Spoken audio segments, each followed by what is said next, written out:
Hello, everybody. It is Monday, October 6th, and welcome back to the Nick Watkins Show. I'm Nick Watkins, and let's get into it. There was football yesterday, there was baseball yesterday, and there was women's basketball yesterday. We're going to talk about all three of those things, starting with what happened yesterday in baseball. And there were two games yesterday, both in the American League Division Series series is, rather. We'll start with the Blue Jays and the Yankees. They faced off in game two in Toronto, and the Blue Jays smacked them. It was 13-7, but you got to keep in mind that the Yankees outscored the Blue Jays 7-1 in the final 4 innings of the game. So it really wasn't that close. Actually, a better way to put that would be they outscored them 5-0 in the final 3 innings of the game. So the Blue Jays' biggest lead was at 12 in the bottom of the fifth.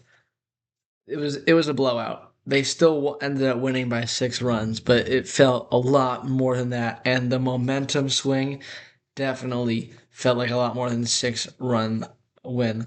The win went to Trey. I'm not completely sure how to pronounce his name. I even watched the game. I watched the first half before I had to go to work. Trey Savage, I think, is how you pronounce it, but I'm also not sure.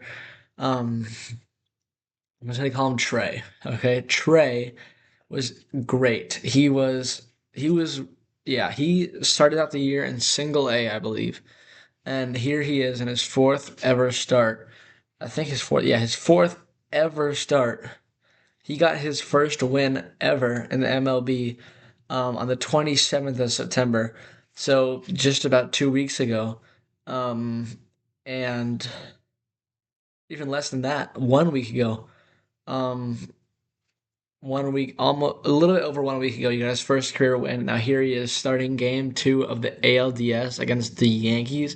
He was he was dominant. He went 5 1/3, struck out 11, and only gave up one walk, no hits, no runs. And he exited the game at a pitch count of 78. They just obviously he's a younger pitcher. They don't want to have him go too much.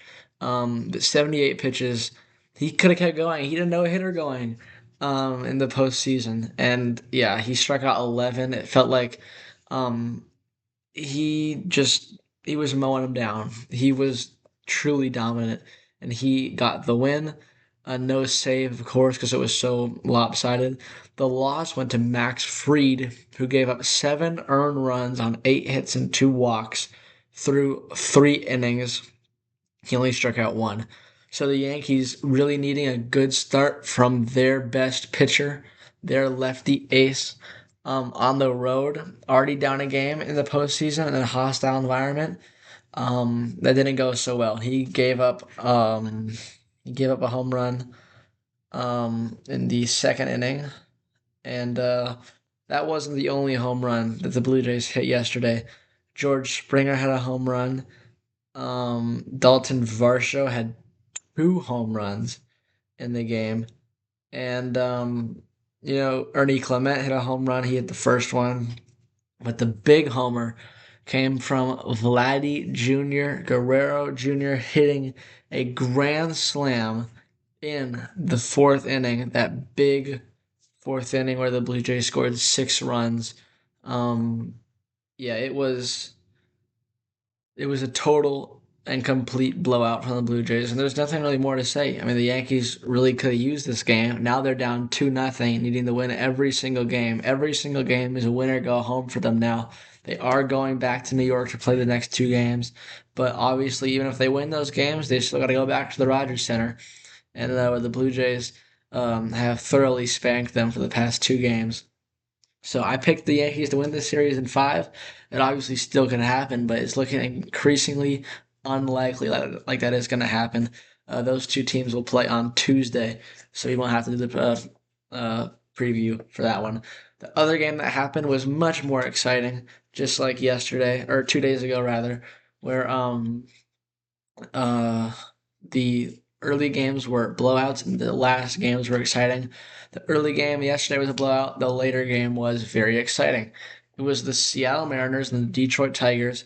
The big story, of course, Tarek Skubal on the mound for Game 2. The Tigers already leading 1-0 in the series, and he was good. Both starters were very good. So let's talk about that. Tarek Skubal went 7 innings, gave up 2 earned runs on 5 hits and 1 walk. The only 2 runs he gave up were 2 solo homers by Jorge Polanco, who I guess had Skubal's number today, and that was all the Mariners could do on offense against the starter.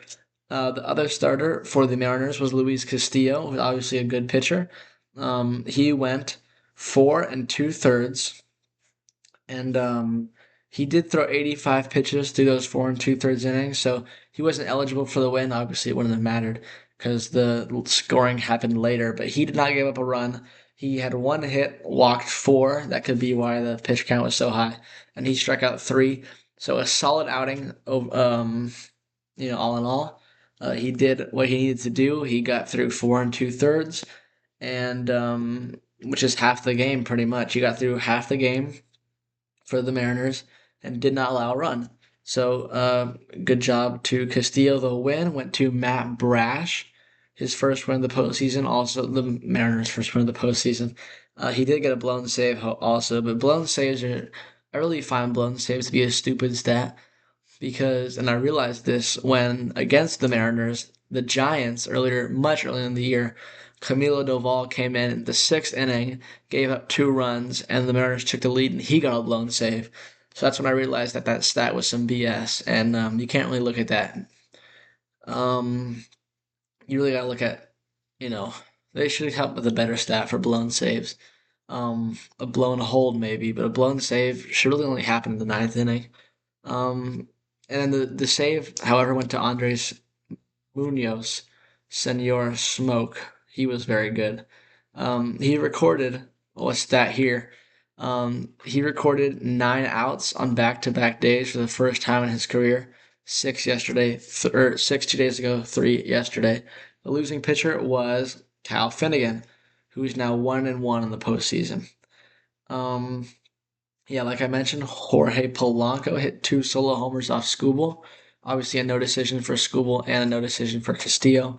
Um, and Julio Rodriguez continued his clutch hitting. He had an RBI single in the 8th inning, and that was the winning run. Spencer Torkelson had a 2-run double for the Tigers off of Brash. So, once again, a little low scoring, close game, and the Mariners pick up their first postseason win at home since 2001. That was way before I was born, which is crazy. 2001, though, I know all about that year. That was a great year for baseball, um, especially for Giants fans. Well, we didn't make the playoffs that year, but Bonds hit 73 homers that year, which is still so crazy. I might, I can get into that later. If there's like a random day in February where um, the Warriors don't play and the Sharks don't play, maybe we could talk about Barry Bonds or something. That'd be fun. So that's what happened yesterday for the American League in the division series. The Blue Jays go up 2-0 on the Yankees, and the Mariners even the series with the Tigers, head back to Detroit at 1. Looking ahead to today's games, the first game will be kind of a flip of the order of games from Sunday or Saturday when it kicked off rather. The Dodgers and the Phillies will go first. On the mound for the Phillies, Jesus Luzardo, the former Marlin, former Athletic as well. He was 15-7 with a 3.92 with 216 strikeouts in the regular season. So a good year from him. And then the Dodgers will send out Blake Snell. So another elite pitching matchup. The extra rest days for the Dodgers really help them as they'll be able to send out Snell and Yamamoto for the next 2 games. Snell, of course, going today. He was 5-4 with a 2.35 ERA. He didn't really come back until the second half, which is when Blake Snell does his best work. Um, we know that from being a Giants fan. Um, you know, he he's a great pitcher. He is a truly great pitcher. One thing to watch though, and one thing for the Phillies to keep in mind, try and have success and even the series here going back to LA, is got to run up that pitch count because once Snell can have a very high pitch count. I remember all those times watching him as a with the Giants, and you could see the pitch count rising and rising and rising, and you're thinking, okay, he's dominating, but the question is he going to be able to go five? Is he going to be able to go to the sixth? And rarely would he go past the sixth inning. So you got to work counts, got to get that pitch count high, and then once you get into the Dodger bullpen, you can really do some damage. I know I keep hitting on the Dodger bullpen, but they have not shown reason, aside from the last game, which was again two starting pitchers. They have not shown that they are capable of being locked down. And with the guys they have in there and the guys they're paying in there, it's really surprising.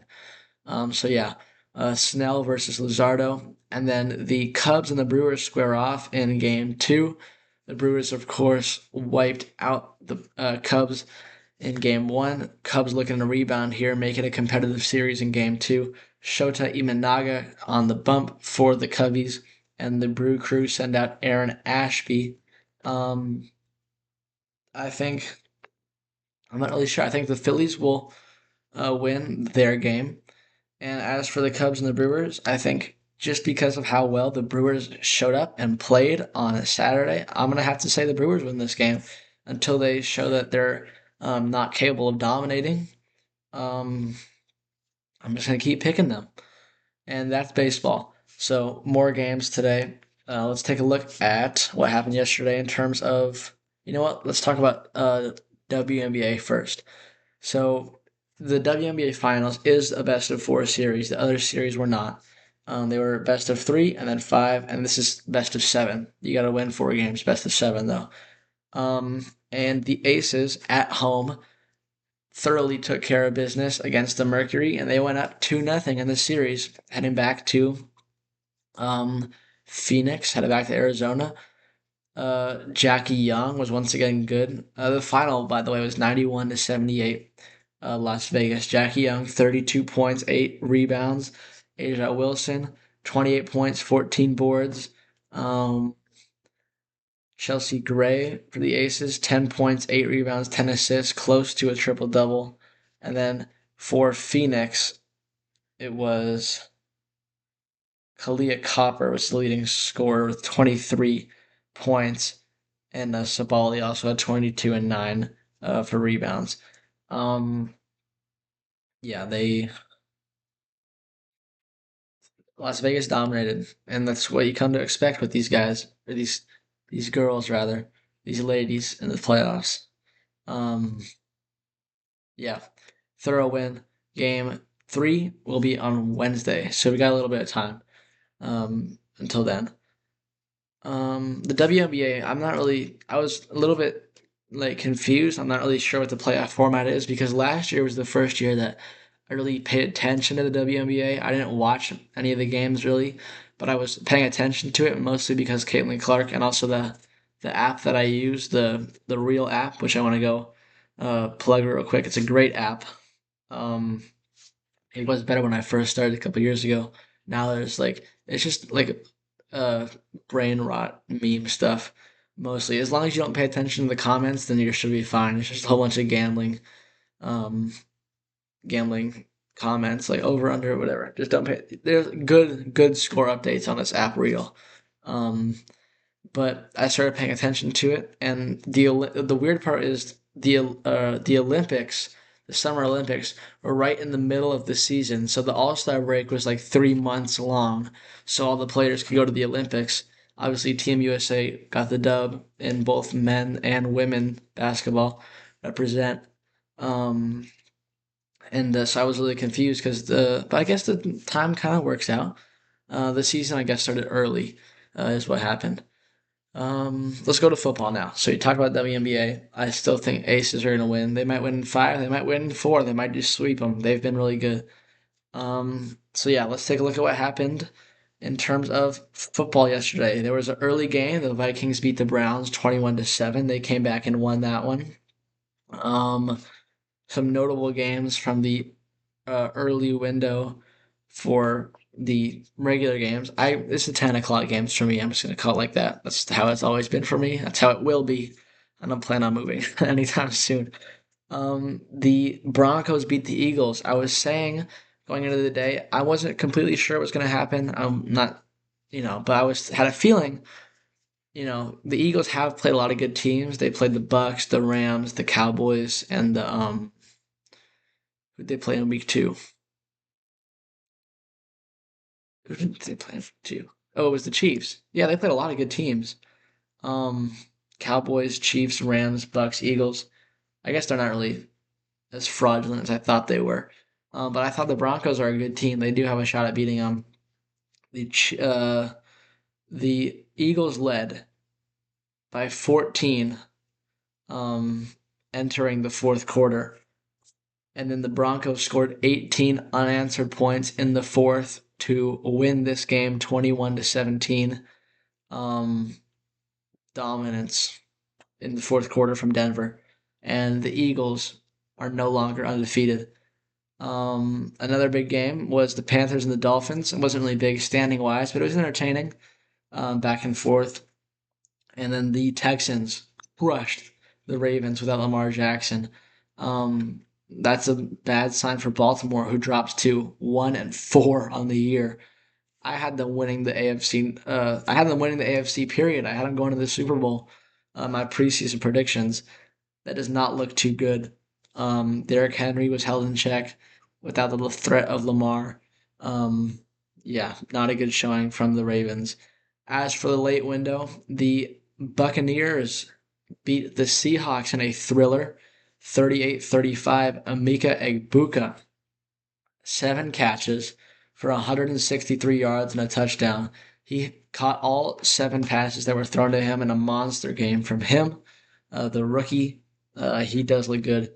As for Seattle, Sam Darnold had 341 yards and 4 touchdowns, but here was the problem. He threw an interception after the Buccaneers had tied the game in straight to the linebacker pretty much, and the Buccaneers were able to kick a game-winning field goal off of that, win 38-35.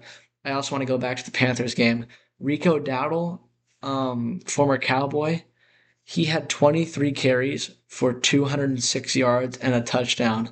He also had 3 catches for 28 yards. So that comes out to 234 yards for Rico Dowdle. I don't know how that happened. Unbelievable game. That's incredible, incredible performance. Um, yeah, that's pretty insane.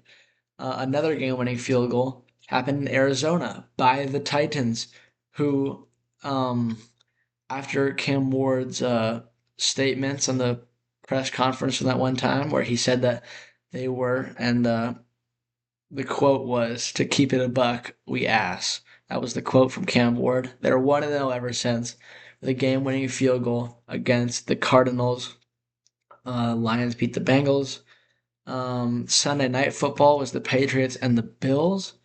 And the Bills, after the Eagles lost, were the only unbeaten left in the NFL. And now they are beaten. They lost last night, to the Patriots in a started out pretty slow, but Stephon Diggs' revenge game. 10 catches, 146 yards for Diggs, the former Bill, against his old team, and a 52-yard game-winning field goal from the Patriots kicker. That was it. That was the game. The Patriots won that one. No team is left unbeaten. Everyone has lost. And yeah, let's take a look at the playoffs. Why don't we do that? That would be kind of fun. The first place in the AFC is the Colts. Indianapolis in first place. The division leaders are, I have them here. We got the Colts, the Bills, the Steelers, and the Chargers. Of course, the Chiefs have yet to play. Um, and the Jaguars also have yet to play. Those teams play tonight. We'll talk about that.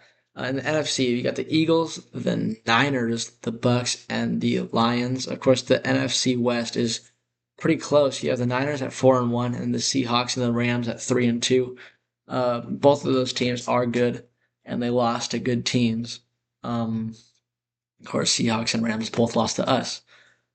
But yeah, NFC West is going to be fun, as well as the rest of the league. Let's take a look at the Jaguars and the Chiefs going tonight in Jacksonville. Is it crazy to say that Jacksonville could upset and win this game? Um, home underdogs, Jacksonville. I think that after seeing them in person last week, even though we were banged up and did not play a good game, I think Jacksonville still has um, a lot of upside with Travis Hunter, Trevor Lawrence, and the really good defense.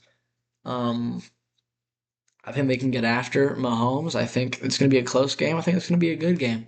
And I honestly am rooting for Jacksonville, and I think Jacksonville's going to win this game. That's my prediction. I don't know if it's a hot take or what, but that is my prediction.